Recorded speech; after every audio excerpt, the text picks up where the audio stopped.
The next part of the exercise is entitled Who Do You See? I am going to show you some photographs, and very simply I'm going to ask you, who do you see?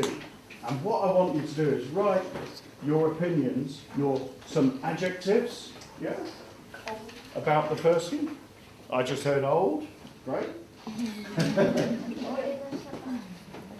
And I want this to be you. This is your comments. I'm not going to lead you or guide you. This is going to be your comments about your assumptions, your thoughts about the people in the photographs I'm going to show you, okay?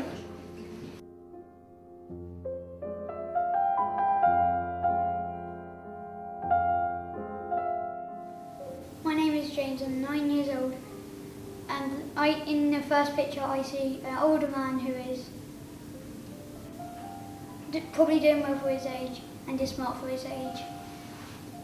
My name is Emily, I'm 10 years old, and in the first photo I see a man who is looking very serious, is dressed smartly, and is in mid-50s. I'm Surya, I'm 9 3/4, and to be honest, I kind of see a grumpy old grandpa. My name is Reef, I'm 10 years old, and I see a smart old dude with an egg in the nest haircut, and he looks very serious.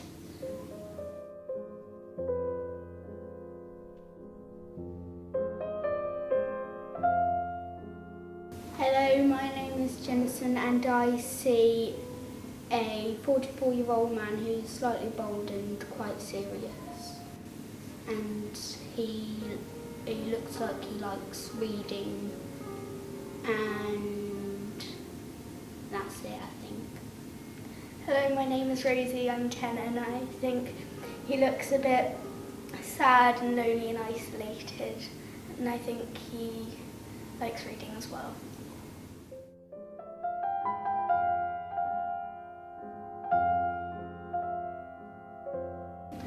My name's James and I'm 10 years old.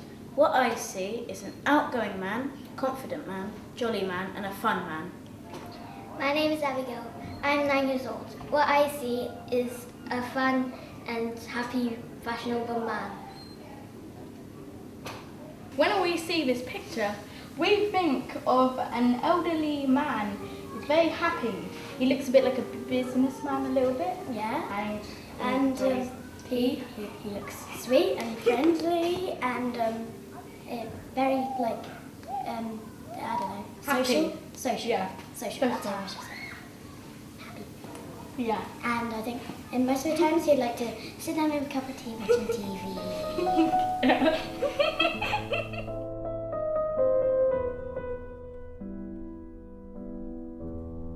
I got married 20 years ago, and then I joined Newport and Clarisbrook branch of the British Legion and became standard bearer there, and or helping with the poppies. And then 3 years ago I took over as chairman of Newport and Clarisbrook branch of the Legion. This year I am taking over as poppy organiser for Newport and Clarisbrook British Legion. I'm going to talk to you today about my father, who was in the Second World War. He joined Northamptonshire Regiment just before the war. His regiment went to India, and this is a picture of him in India on his horse called Tony. From there he joined the Parachute Regiment in 1940. They were asking for volunteers. So he said to his friends that were there, let's go and join them for a bit of excitement, because they thought they were having a bit of a dull life in their regiment. When I first went in there, a lot of them said, I guess that was the man, they said, when they saw the picture and saw me. So a lot of them were already quite excited, seeing their little faces all light up when they guessed who we were. So it was quite nice to see that the children were that interested in what we had come to see them. his parachute regiment, they went off before D-Day landings, and they were told to hold ground over in France so that they would stop the Germans from coming towards the ones that were landing. And they were told to hold the place until they were relieved. So my father was taken a prisoner of war at Ireland, and he was put into one prisoner of war camp in Holland, and then they moved into another one. So three of his friends, they escaped, and they all went, they got out of their out of their camp, climbed up onto the roof and jumped over the fence and into the forest. And he was on the run for 2 months before he got back to the American lines.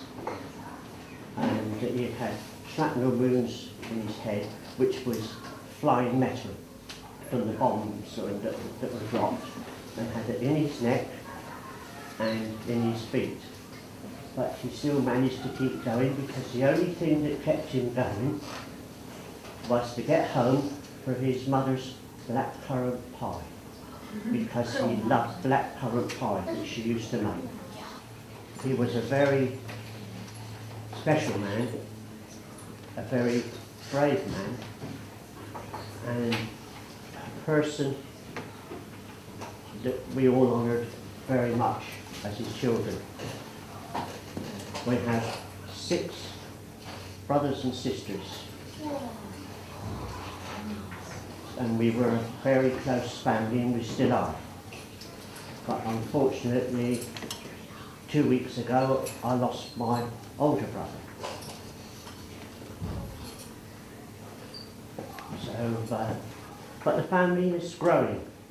We've got a young nephew that's in the Navy.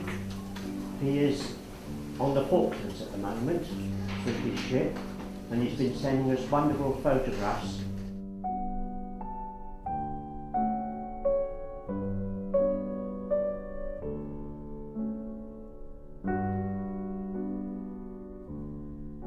I joined the Royal Air Force in 1969, and I left the Air Force on December the 6th, 1999. I had over 30 years of experience. I joined as a driver. I worked my way up the ranks until I reached the exalted rank of a warrant officer, which I was when I left the service. It changed me from being a callow youth with no discipline to self-disciplined, self-motivated. Comradeship, teamwork have become part of my life. It made me look at things a lot differently. It made me understand more about people, about sharing, and about giving something back to society, what I took out. I had some good times, I had some bad times.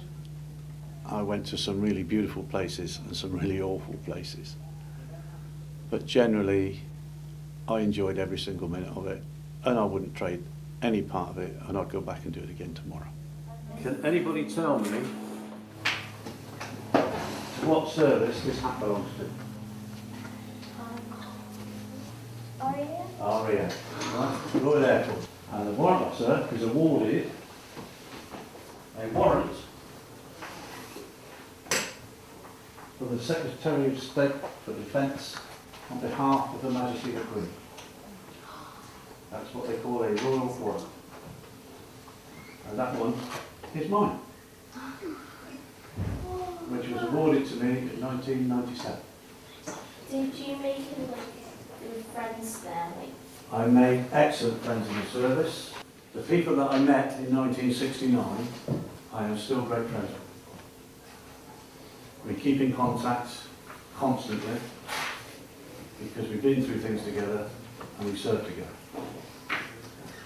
Now you asked me why I joined, because from an early age I've always been fascinated with aeroplanes, and at the age of 14 I joined the Air Cadets, and then when I left school I just couldn't wait to get into the Air Force. And as soon as I had the opportunity, I did. Some thought I was a manager of some sort, others a policeman. Others were fairly vague on what happened until I actually told them what I did. From that point, when I introduced myself and I told them who I was, what I did, there was a subtle change within the children's attitude. They perked up, they became more perceptive. And as the questions evolved and they started to ask me what I was doing or what I had done, they became more interested. It piqued their interest. And from a slow start of one person hesitantly asking me a question, it gradually built up. So they were hands in the air all the time, wanted to know this, wanted to know that. They really started to interact with me. And that made me feel really, really good. Because normally I see school children see me in the street, they just walk past me, all they see is an old man with a white beard. At this point, talking to the children, I suddenly found that I had a classroom full of new friends, if you like, that were just sort of talking, and they were interested in me and what I did. And I honestly think they got quite a bit of interaction out of it, and they learnt a bit about our social history and what we do. Let me ask you a couple of questions. Who does your washing for you? Mum. Who cooks your food? Mum. Who cleans your shoes? Me. Who cleans your room? Me. Yeah, I clean my shoes. Right. I joined the Air Force. All of a sudden I do all that stuff myself, except for the cooking. What did you do after you put your shoes on? When I came out of the Air Force, I drove a truck for Eddie Stobart for a while. Have you heard of that? Eddie Stobart? Big truck company. I drove one of those for a while, then I worked for a company called Manpower. When I left the service, I did several jobs. I ended up on the Isle of Wight with my wife, who's an islander, and I worked for White Bus with special educational needs school children. Completely different career path, one I thoroughly enjoyed, ending up as the Isle of Wight daycare transport officer. Since then, I've worked for Age UK under the Good Neighbourhood scheme. Primarily I work for the Wessex Cancer Trust, which is a local charity which supports people with cancer on the island, and that is one of the most rewarding jobs I've ever done. And I volunteer down at the airport at Sandown, where I keep my own aeroplane. I fly for pleasure, and I work in the control tower, and I even cut the grass there. Is there any advice or guidance you could pass on to other might help us in the future? When I was at school, I didn't like it. So I didn't study hard. I didn't apply myself. I didn't work hard. You remember on the, I don't know whether you probably never get these because you've been told you're the best. You never get could work harder. I was could work harder. Never bothered. I left school at the age of 15 with nothing. Went into retail while I waited to join the Air Force. When I joined the Air Force, then I had to apply myself to get where I was.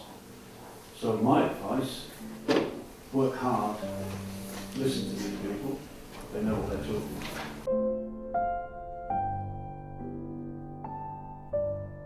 Well, I joined the RAF in 1950, and the reason I joined the RAF was I had originally been born in London, and I moved from London down to Southampton, and I used to watch the dogfights in the air with the Spitfires, with the Germans, and I decided that one day I would be a Spitfire pilot.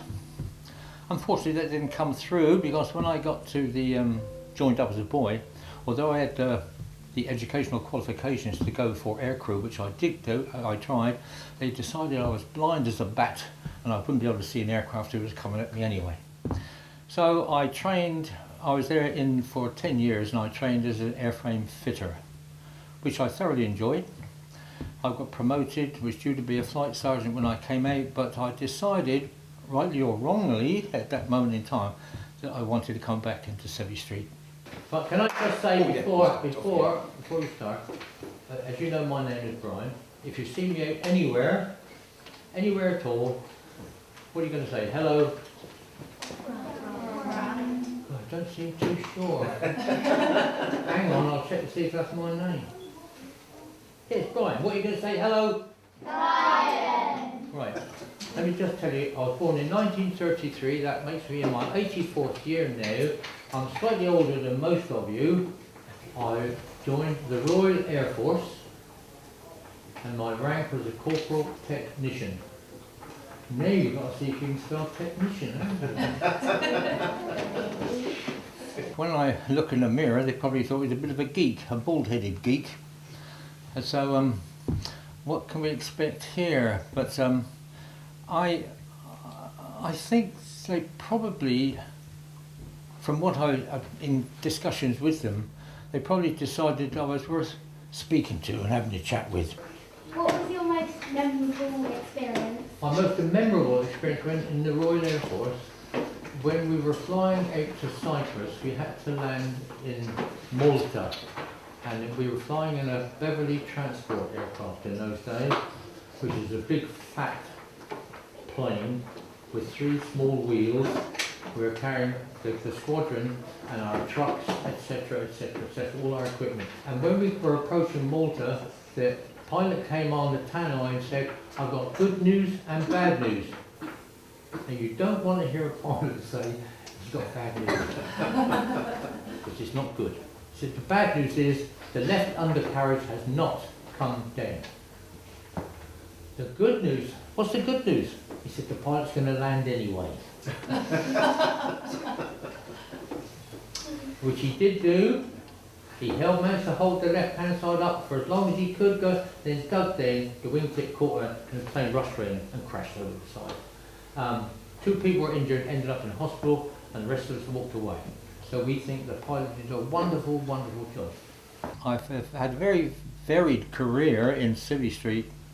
No, I've really enjoyed being in the retail business most of all.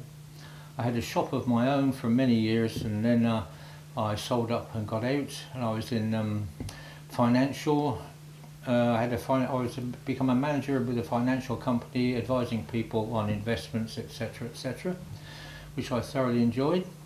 But I took retirement in 1995 and decided I would lay back and just live on my pension, which I discovered after 1 year was nowhere near enough to keep me into a manner which I hoped to be. And so I took up gardening, which I had started out as a young boy with my grandfather, and I now do gardening. Although I'm knocking on 84, I still go out and do gardening for people. Yes, sir. What was the food like? What was the food like? The sausages and baked beans were wonderful.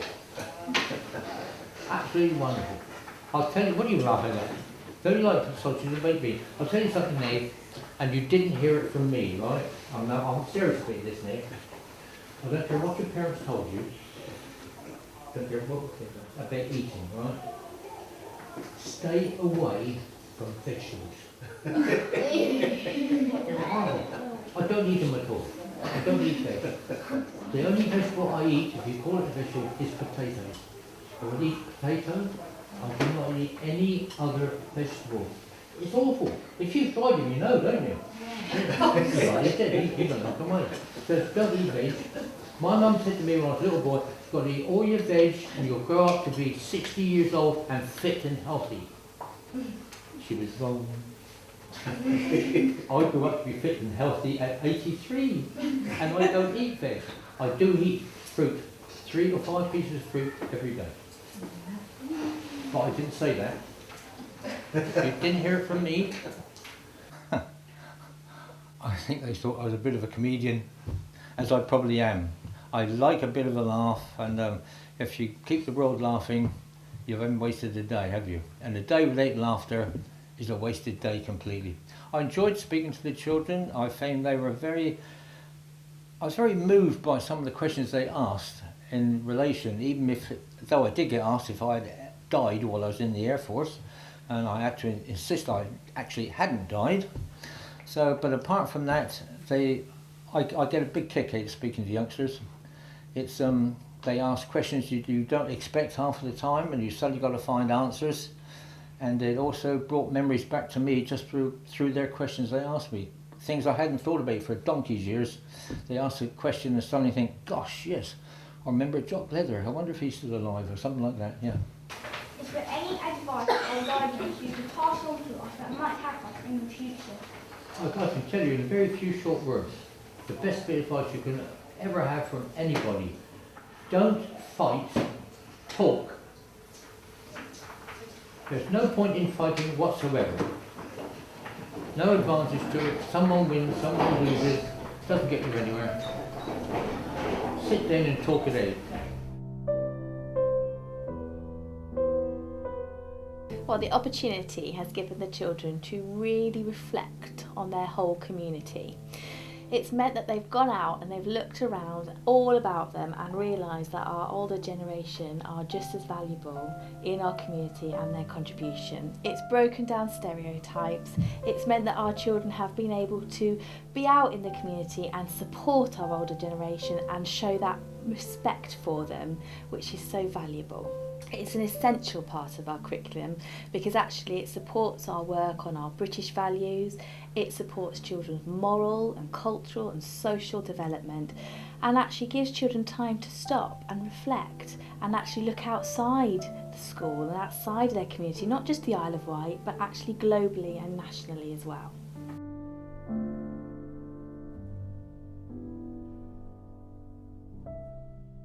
So today we've learnt about 3 men called Christopher, Ernie and Brian. We learnt about their early lives and what they did and what they've achieved in the past. Today I've learned that Ernest is the son of a hero, and when his father worked with the parachute regiment, he had to escape from a prisoner of war camp in Germany, and the only thing that kept him motivated to get home was his mother's blackcurrant pie. Today I have learnt that Ernie is a great caring person whose dad was in the parachute regiment, and he had a horse called Tony in India, and he went to countries such as Ireland, Italy and France and Germany.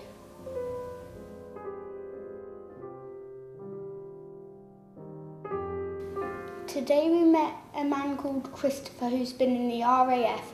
He's told an amazing story and he's always having a laugh and he's very happy. Today he told us a story of when he was in the Royal Air Force. He was a warrant officer and now he's a pilot. I thought Christopher was going to be like more into other stuff than being into like flying like aeroplanes and that, but it turned out that I was wrong, and I was really surprised when he said it, and I got really interested during the day, and I wanted to learn more and more about it. I thought when Christopher came in that he was just going to tell us about wars and stuff, but elderly have experienced more than us, so it's more important that we know about elderly and don't think that they're boring and not active. You should think that they're more exciting and they tell you loads of different things in their past life.